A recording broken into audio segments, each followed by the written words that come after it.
ग्रंथात पण याचे उल्लेख आहेत. आजही पांडेश्वर ठिकाणी गेला तर त्या ठिकाणचं शिवलिंग हे एवढ्या गाभाऱ्या एवढं आहे, म्हणजे रावळा एवढं मोठं तिथे शिवलिंग आहे. आजही तिथं पाहायला मिळतं. मोरगाव पासून हार्डली 14 किलोमीटरवरती ते ठिकाण आहे आणि त्या करेच्या नदीकाठी अशी 16 मंदिर आहेत, ती वेगवेगळ्या नावाने प्रसिद्ध आहेत. हे मंदिर ऐतिहासिक आहे, इथली वास्तू पवित्र आहे, कारण स्वतः छत्रपती शिवाजी महाराज या मंदिरात बसलेले आहेत. आणि अजून एक जास्त जवळची गोष्ट सांगायची म्हटलं तर छत्रपती शिवाजी महाराजांची लग्न काही काळ म्हणजे काय म्हणतात ना, लग्नाचं वराळ ते या मंदिराने पाहिलेलं आहे. आता या ठिकाणी त्याला 2 ठिकाणी पुरलं असलं तरी त्याला मोक्ष नाही, म्हणजे ते भूत होणार एक प्रकारे, लोकांना त्रास होईल, तेवढ्यासाठी त्याला योग्य ठिकाणी पुरलं. प्रतापगडी पुरलं त्या ठिकाणाला आहे जननीचं मीठ, आणि या ठिकाणी पुरलं जननीच्या समोर जननी देवी मंदिर आहे देवीचं. दोन्हीही म्हणजे त्या भूतापासून संरक्षण कर या प्रकारे छत्रपती शिवाजी महाराजांनी यात काढलं, पण सगळ्यांना सुखी करून सोडलं, स्वराज्याला सुखी करून सोडलेलं आहे छत्रपती शिवाजी महाराज. ज्यावेळी आपण इथे येतो त्यावेळी रायगडवरच्या समाधीपाशी जाऊन तसं बसतो, तसं राजगडवरती जर आपल्याला बसायचं असेल किंवा शांततेत महाराज जाणवायचे असेल तर या ठिकाणी महाराज नक्कीच येतात. हे ठिकाण असे की इथून महाराजांची समाधी आपण ह्या मंदिरात वास्तव्याला आहे. पण ह्या मंदिराचा इतिहास किंवा इथली देवी कुठून आली, कशी आली, हे तुम्हाला सांगतो. एक प्रकारे ह्या मूर्तीत म्हणजे देवीचं स्थान हे शिवपूर्व काळातलं आहे, म्हणजे महाभारताच्या आधीचं म्हटलं तरी काही हरकत नाही. तर त्याचा उल्लेख कुठे मिळाला तर आपल्याकडं जुना ह्या डोंगराला बिरमदेवाचा, भ्रमर्षीचा, मुरुमदेवाचा डोंगर म्हणून संबोधलं गेलेलं आहे. त्याच्यामध्ये भ्रमर्षींचा डोंगर म्हणून पण संबोधलं गेलंय. भ्रमर्षी म्हणजे कोण तर उच्च कुळातील व्यक्ती, म्हणजे एखाद्या व्यक्तीने ऋषी पद हे धारण केलेले आणि ते उच्च आहे. भ्रमर्षी उच्च, ब्रह्मर्षी म्हणजे काय म्हणतात ना, ऋषींमधलं उच्च पद म्हणून ब्रह्मर्षींची नोंद मिळते. तर जुन्या काळी कसं व्हायचं की आपल्याकडे गुरुकुल पद्धती असायची आणि गुरुकुल पद्धती उत्तरेतून शिकून यायचं आणि आपापल्या प्रांतात जाऊन म्हणजे दुसऱ्या प्रांतात जाऊन तिथं गुरुकुल चालू करायचं आणि तिथल्या विद्यार्थ्यांना दीक्षा द्यायची, अशी ही गुरुकुल पद्धत पहिली असायची. तर त्यातीलच एक ब्रह्मर्षी हे उत्तरेत आले, दंडकारण्यात आले आणि त्यांनी या ठिकाणी येऊन स्वतःचं गुरुकुल चालू केलं. तर ते गुरुकुल या ठिकाणी चालू केलं तर त्यांच्याबरोबर त्यांची सहपत्नी आली, तर त्या पत्नीचं नाव होतं पद्मावती. या दोघांनीही इथं गुरुकुल चालू केलं, इथं मुलांना शिकवलं, घडवलं, म्हणजे बरेचसेच ऋषीही इथं घडले असावेत. तर आपल्याकडं गुरुकुल पद्धती सर्वात जुनी हिंदू धर्माची आणि हिंदुस्थानची सगळ्यात जुनी पद्धत असेल तर ती गुरुकुल पद्धती, ज्या मार्फत शिक्षण दिलं गेलं आणि उच्च उच्च लोक घडवली गेली. आपल्याकडे तक्षशिला, नालंदा सारखी युनिव्हर्सिटी होत्या, तर आपल्याकडे टोटल 104 युनिव्हर्सिटी उपलब्ध होत्या त्या काळी. आपल्याकडे फक्त तक्षशिला, नालंदा आणि एक 2-3 जास्तीत जास्त माहित असतात. तर याचं मेन केंद्र होतं वाराणसी. त्यांनी केलं तरी चालतंय. एकदा गौतम बुद्ध ही हिंदुस्थानामध्ये आले होते, असं काय नाही, त्यावेळी राजगडसाठी वाराणसीला गेले तर गौतम बुद्ध स्वतः येऊन ठेवतात. देवीची जी पूजा चालते मंदिरामध्ये गेलो, त्यासाठी जे साहित्य एका मंदिरामध्ये आपली मुलं नेहमी आणत असतात, प्रत्येक मंदिरामध्ये एक मोठा विद्वान बसलेला आहे. दर आठवड्याला कोणी ना कोणी गडावरती असतं. ह्याच्यावरने आपल्याला समजतं की वाराणसी हे आपलं नाही, मला नको, धार्मिक केंद्र असून ते एक शैक्षणिक मोठं गुरुकुल किंवा गुरुसंस्थान केंद्र असावं असं समजतं. तर अजून एक याचा उल्लेख मिळतो तो म्हणजे महाभारतामध्ये. तर महाभारतामध्ये याचा असा उल्लेख मिळाला ज्यावेळी करा म्हणजे करा नदीचा उगमाचा उल्लेख इथं मिळाला. मोरगाव पासून पांडेश्वर नावाचं ठिकाण आहे, म्हणजे त्या ठिकाणी निर्जन अरण्य होतं त्या काळी आणि त्याच वेळी पांडवांचे वडील वारल्याची म्हणजे काही वर्षांपूर्वी वडील वारले असून त्यांना वर्षश्राद्ध घालायचं होतं. तर वर्षश्राद्ध घालण्याची ही प्रथा की दरवर्षी वर्षश्राद्ध घातलं गेलं पाहिजे आणि घालत होते आपले पूर्वज. मुलाने ते वर्षश्राद्ध कंप्लीट पूर्ण करायचं असतं, तसं पांडवांनाही वर्षश्राद्ध करायचं होतं वडिलांचं. तर त्यावेळी असं झालं की त्या ठिकाणी पाण्याची कमतरता असल्यामुळं त्यांनी श्रीकृष्णाच्या मदतीने म्हणजे श्रीकृष्णाला मदत मागितली की आम्हाला वडिलांचं वर्षश्राद्ध घालायचं आहे आणि पाणी हवंय. तर त्यावेळी श्रीकृष्ण सांगतात की इथून काही अंतरावरती एका डोंगरावरती भ्रमर्षी ऋषी ध्यानाला बसलेत आणि त्यांच्या कमंडलूमध्ये 5 नद्यांचं पाणी आहे, ते तुम्ही पाणी इथं आणू शकला तर तुमची समस्या सुटू शकेल असं सांगितल्याच्या नंतर ती जबाबदारी भीमाकडे दिली जाते आणि भीम हा दरमजल मजल करत फिरत फिरत तो या डोंगराच्या पायथ्याला येतो आणि या डोंगराच्या पायथ्याला गुंजवणे बाजूला तो आल्याच्या नंतरनी त्या ठिकाणी तो चिलीम मारतो. म्हणजे काल मी तुम्हाला उदाहरण दिलं की गुंजवणे रस्त्यावरती एक चिलमीचा खाडा म्हणून एक उल्लेख मिळतो. तर तो चिलमीचा खाडा तिथं म्हणजे असं सांगितलं जातं की चिलमीमध्ये म्हणजे चिलीम भरताना त्याच्या आतमध्ये खडा टाकला जातो आधी आणि त्याच्यानंतर चिलीम बांधली जाते आणि नंतर ओढली जाते. तर ते भीमाने तिथं चिलीम बांधली, ती ओढली आणि तो खडा तिथं टाकला असं सांगतात. आणि त्याच्यानंतर त्याने गडावरती येताना त्याला ते पाणी न्यायचं होतं आणि भ्रमर्षी ऋषी तर ध्यानाला बसलेले आणि पाणी तर न्यायचंय हा हे त्यांना समजलं. तर त्यावेळी त्यांनी काय केलं की हा डोंगरच उचलण्याचा प्रयत्न केला. हा उल्लेख करा आत्रे यांच्या पुस्तकातील करेचं पाणी यातील सांगतोय मी पूर्णपणे. आणि त्याच्यानंतर शिवाजीराव एक्के यांचे पुरंदरचे धुरंदर खंड नंबर 1 यातला उल्लेख दोन्हीचा देतो. तर त्याच्यामधील त्यांनी स्पष्टपणे उल्लेख केलेला आहे की अर्जुनाने भीमाने हा डोंगरच उचलण्याचा प्रयत्न केला. तर त्यांनी दोन बाजूला 2 हात लावले म्हणजे या प्रकारे. तसा एक अंगठा लागला तो काल विचारलेल्या मला वाघरूच्या गुहेला आणि दुसरा अंगठा लागला म्हणजे नेड्याला. त्याच्यामुळे तिथं होल निर्माण झाली असं सांगितलं जातं. त्यावेळेस ते उचलण्याचा प्रयत्न केला असता वरतीही बसलेला व्यक्ती साधा नव्हता, ब्रह्मर्षी होते, उच्च व्यक्ती होते, त्याच्यामुळं ते डोंगर उचलू शकले नाहीत. भीम तर उचलू शकले नाहीत. त्याच्यामुळे त्यांनी पुन्हा डोंगर आहे त्याच ठिकाणी ठेवला आणि वरती गडावरती म्हणजे वरच्या ठिकाणी आला. ब्रह्मर्षी ऋषी वरच्या बाजूला म्हणजे आता बालेकिल्ल्यावरती गेलो की ब्रह्मर्षी ऋषींची उपासक गृहा एक वेगळी दाखवतो आणि त्यांची ध्यानाची गृहा निवासाची गुहा एक तुम्हाला मी दाखवतो. तर त्या ठिकाणी ते ध्यानाला बसलेले, त्या ठिकाणी बाजूला असलेला कमंडल या भीमाने उचलला आणि पळायला चालू केलं. तो पळत असताना इकडून पुढे गेला आणि पुरंदर वरच्या बाजूला दिसतं, चंद्रसूर्य नावाचे डोंगर आहेत त्याच्या वरच्या बाजूला गेला.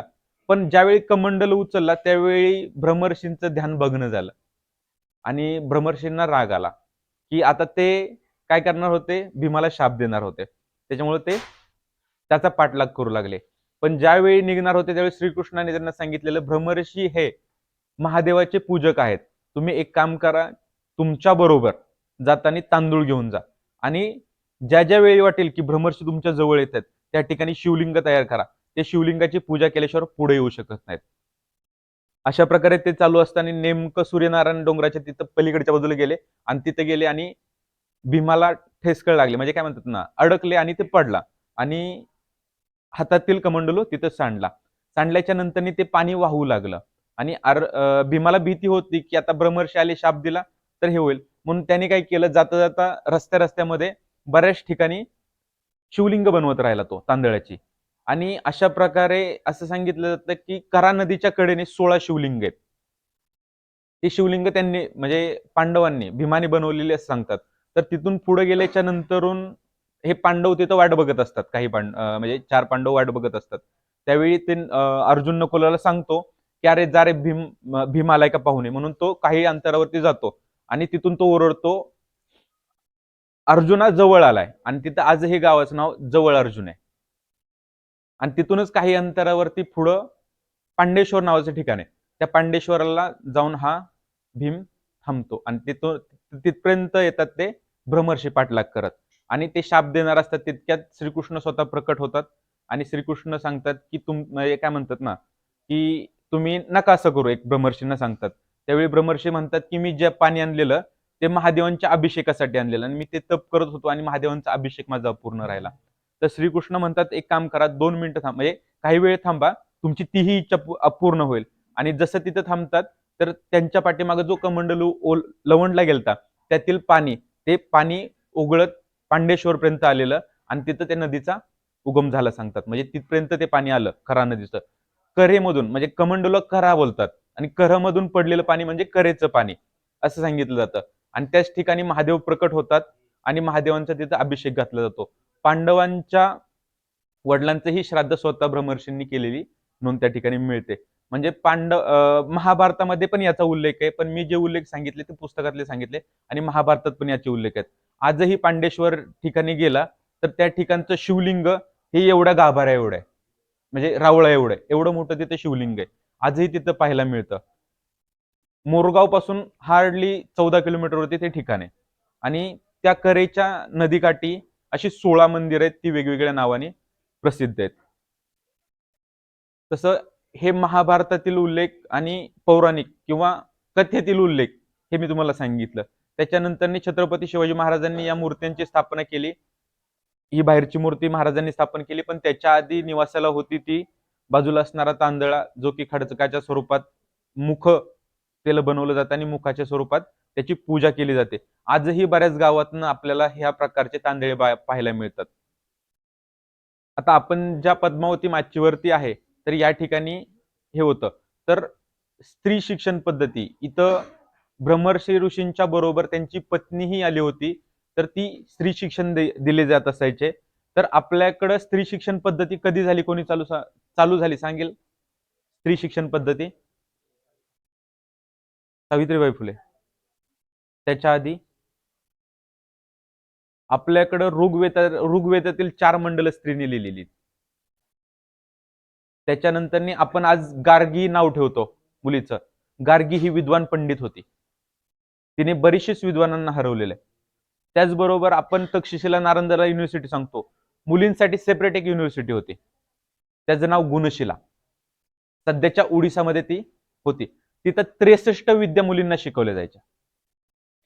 हेही आपलं शिक्षण पद्धती सांगितली गेली पाहिजे, की हिंदुस्थान कुठं चालला होता आणि कुठपर्यंत होता हे सांगण्यासाठी आपली शिक्षण पद्धती ही सांगितली गेली पाहिजे.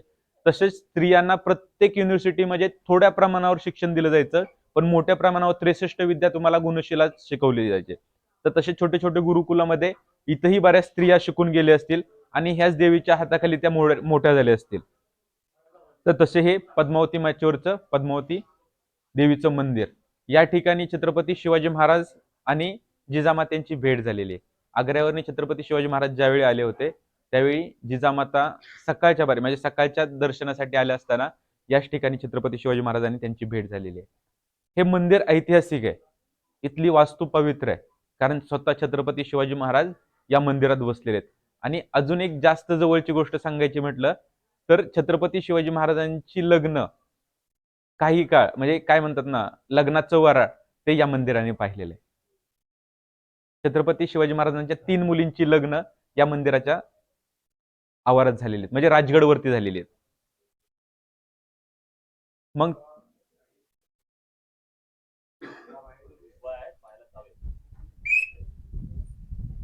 इतिहासामध्ये एक मोठं पर्व घडलं. अफजल खान संपला, छत्रपती शिवाजी महाराजांचा विजय झाला. पण हा विजय एवढा सोपा होता की त्याच्या पाठीमागं काय राजकारण होतं. प्रत्येक गोष्टीचा, तंत्राचा, युद्धाचा अभ्यास ज्यावेळेस करतो त्यावेळी अफजल खानाचं युद्ध आपल्याला समजतं की छत्रपती शिवाजी महाराजांनी त्याच्यासाठी कोणत्या कोणत्या गोष्टी घडवून आणल्या शिवाजी महाराजांनी. त्यातील काही गोष्टींचा उलगडा म्हणजे जेवढ्या आपल्याला माहिती आहेत तेवढ्या मी तुम्हाला सांगतो. एक, आपल्याकडं आजही जी पिलावळ पाळली ते सांगतात की शिवाजी महाराजांनी अफजल खानाची कबर प्रतापगडी बांधली आणि महाराज बोलले माणूस मेला वैर संपला. खरंच असं असेल का असं? आणि राजगडी आणून त्याला पिंजऱ्यात घालून ह्या दरवाजाच्या मधोमध टांगत ठेवला. ह्याच्यावरती 91 कलमी बकर स्पष्टपणे उल्लेख करते. आता एक आपण म्हणतो की माणूस मेला वैर संपलं, तर मग मुंडकं इकडं धड तिकडं का पुरलं? मुसलमान धर्मानुसार जर त्याचं पूर्ण धड एका ठिकाणी पुरलं तरच त्याला मोक्ष आहे, पण त्याला अर्धा अर्धा पुरलाय. आणि अर्धा पुरला म्हणजे मुंडकं त्याचं पुरलं ते या बाजूला पुरलं आणि धड तिकडं पुरलं. आता या ठिकाणी त्याला 2 ठिकाणी पुरलं असलं तरी त्याला मोक्ष नाही, म्हणजे ते भूत होणार एक प्रकारे, लोकांना त्रास होईल. तेवढ्यासाठी त्याला योग्य ठिकाणी पुरलं. प्रतापगडी पुरलं त्या ठिकाणाला आहे जननीचं मीठ आणि या ठिकाणी पुरलं जननीच्या समोर जननी देवी मंदिर आहे देवीचं. दोन्हीही म्हणजे त्या भूतापासून संरक्षण कर या प्रकारे ह्याची कायमस्वरूपी नियुक्ती लावून दिली एक प्रकारे. आणि त्याच्यामुळं माणूस मेला वैर संपलं नाही, ते वैर आजही चालू आहे आणि ते असंच पिढ्याने पिढ्या चालू राहील. हे मराठ्यांची शिकवण आहे की एखादा मेला म्हणजे तो संपला नाही, त्याचं वैर आहे तसंच आहे. औरंगजेबाला आपण कधीच चांगलं म्हणून नाही, तो संपला तरी तो चांगला नव्हता, तो वाईटच होता. तसंच हा पण वाईट होता आणि तो वाईटच राहणार आहे. या दरवाज्यात आल्याच्या नंतर आपल्याला एक गोष्ट भासते की आपण महादरवाज्यात आहे. हा महादरवाजा आहे आणि हा दरवाजा आहे तो आपल्याला अष्टकोनासारखा दिसतो. आपल्याला किल्ल्यांवरती महाराजांनी बांधलेल्या किल्ल्यांमध्ये अष्टकोनाचा दरवाजा कुठं नाही पाहायला मिळत. तर हा एकमेव दरवाजा आहे जो स्वराज्यातला अष्टकोनी आहे. आणि इथून पुढे बालेकिल्ला चालू होतो. आता आपण इथून डायरेक्ट ब्रह्मर्षी ऋषींच्या मंदिराकडे जाऊया. कुणाला काय विचारायचं? ऋषींचं स्थान तुम्हाला सांगितलं की बालेकिल्ल्यावरती ब्रह्मर्षी ऋषींचं स्थान होतं. तर त्यांची निवासाची गुहा म्हणून हिची नोंद मिळते आपल्याला. म्हणजे असं सांगितलं जातं की या ठिकाणी ब्रह्मर्षी ऋषी निवासाला असायचे आणि बालेकिल्ल्याच्या खाली पोटामध्ये एक गुहा आहे. तिथे त्यांची उपासक गुहा आहे. म्हणजे ज्या ठिकाणी ते ध्यानाला बसायचे ती गुहा तिथे आहे. आपल्याला पद्मावती माचीवरती बघितलं तर ती दिसते आणि वरून जर खाली उतरायचं असेल तर रोपच्या साह्याने ती उतरावी लागते आपल्याला. तशी ही ब्रह्मर्षींची म्हणजे शिवाजी महाराजांच्या आधीच्या काही नोंदी मिळतात इथं किल्ला म्हणजे इथं वास्तव्य असणाऱ्या लोकांबाबतीत. तर त्यातील ही जुनी नोंद जी की ज्या ठिकाणी ब्रह्मर्षींचा उल्लेख या ठिकाणी असावा असं सांगितलं जातं.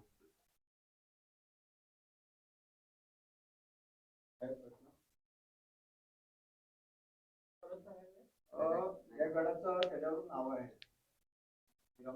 बिरमदेव ऋषी ना, हम्म.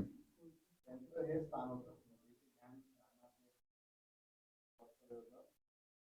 त्यांच्या पवित्र महाराजांचा जो काळ होता म्हणजे 23 वर्ष 4 महिन्याचा काळ. छत्रपती शिवाजी महाराज बराच काळ म्हणजे सर्वात जास्त काळ राजगडवरती त्यांनी काढला आणि त्यातला काही काळ महाराज बालेकिल्ल्यावरच्या राजवाड्यातील शयनगृहात निवासासाठी असायचे. आपण म्हणतो की छत्रपती शिवाजी महाराजांनी काय घडवलं, तर महाराजांनी फक्त माणसं घडवली आणि ही माणसं अशा प्रकारे घडवली की ती आपली करून सोडली. महाराजांनी एवढं मोठं राज्य निर्माण केलं पण स्वतःसाठी कधीच मोठा राजवाडा बांधला नाही. हा आपल्याला एका उदाहरणावरून दिसतं की ज्या ठिकाणी आपण बसलेलो आहे ते ठिकाण म्हणजे छत्रपती शिवाजी महाराजांचे शयनगृह म्हणजे झोपण्याचं निवासस्थान महाराजांचं. म्हणजे हा त्यांचा वाडा होता फक्त आणि यात त्यांनी आपलं आयुष्यातील काही काळ काढलेला आहे. ही सुरुवात होती म्हणजे छोटं म्हणजे छोटी राहणीमान पण कीर्तिमान म्हणतो त्या पद्धतीचं छत्रपती शिवाजी महाराजांनी यात काढलं पण सगळ्यांना सुखी करून सोडलं. स्वराज्याला सुखी करून सोडलेलं आहे असे छत्रपती शिवाजी महाराज. ज्यावेळी आपण इथे येतो त्यावेळी रायगडवरच्या समाधीपाशी जाऊन तसं बसतो तसं राजगडवरती जर आपल्याला बसायचं असेल किंवा शांततेत महाराज जाणवायचे असेल तर या ठिकाणी महाराज नक्कीच येतात. हे ठिकाण असे की इथून महाराजांची समाधी दिसते आणि समाधीपासून हे ठिकाण दिसते. म्हणजे आजही शिवाजी महाराज हे आपल्यावरती लक्ष देऊन बसलेत असं इथं भास होतो की महाराज आहेत आणि त्यांचं लक्ष माझ्यावरती आहे. हे ठिकाण पवित्रमध्ये पवित्र आहे. म्हणजे छत्रपती शिवाजी महाराजांचे जे पवित्र ठिकाण आहे त्यातलं हे पवित्र ठिकाण आहे ज्याचा म्हणजे ज्या ठिकाणी छत्रपती शिवाजी महाराज जास्त काळ राहिलेले या ठिकाणची माती आपल्यासाठी गंगे यमुनेपेक्षा पवित्र आहे. म्हणजे आपल्यासाठी शुभ माती आहे. आपण या ठिकाणी येतो आणि फक्त महाराजांचा जय जयकार करतो पण महाराज समजून घ्यायचे असतील तर महाराजांवरती अभ्यास करणं चालू करा. भूषणदादा आहेत, आप्पा परब आहेत गुरुवर्य, त्याच्यानंतर निखिल आहे, यांच्याकडून काही पुस्तकांची नावं घ्या आणि तो वाचन चालू करा. आपला इतिहास पुढच्या पिढ्यांना जागृत ठेवायला प्रोत्साहन द्या आणि छत्रपती शिवाजी महाराजांचा इतिहास हा फक्त महाराष्ट्रापुरता मर्यादित न ठेवता पूर्ण जगभर पसरवण्यासाठी आपली काही ना काहीतरी म्हणजे फुल ना फुलाची पाकळी असं काहीतरी योगदान द्या. आणि गडावरती जशा बाकीच्या वस्तू होत्या तशा काही ठराविक वस्तू असतात त्याच्यामध्ये राणीवशी म्हणजे राणीच्या राहण्यासाठी काही महल म्हणजे छोट्या वस्तू बांधले गेले. तर छत्रपती शिवाजी महाराजांच्या काही राण्या ह्या बालेकिल्ल्यावरती तर त्यांची सोय केलेली असावी असं आपण परब सांगताना. आणि या परिसरामध्ये पाण्याच्या सोय ही समोरच्याच टाक्यांमध्ये केली जायची. म्हणजे जिथं तिथं टाके खोदलेले आपल्याला पाहायला मिळतात जेणेकरून पाण्यासाठी दुसऱ्या ठिकाणी न जाता इथूनच पाण्याची उपलब्धता होते. समोरच्या बाजूला जो बुरुज बघतोय तो आहे पश्चिम बुरुज, जिथून तुम्ही संजीवनीवरती पूर्णपणे लक्ष ठेवू शकता. उत्तर बुरुज इथून म्हणजे बालेकिल्ल्यावरती तुम्ही तिन्ही माचांवरती लक्ष ठेवू शकता असा हा बालेकिल्ला आहे.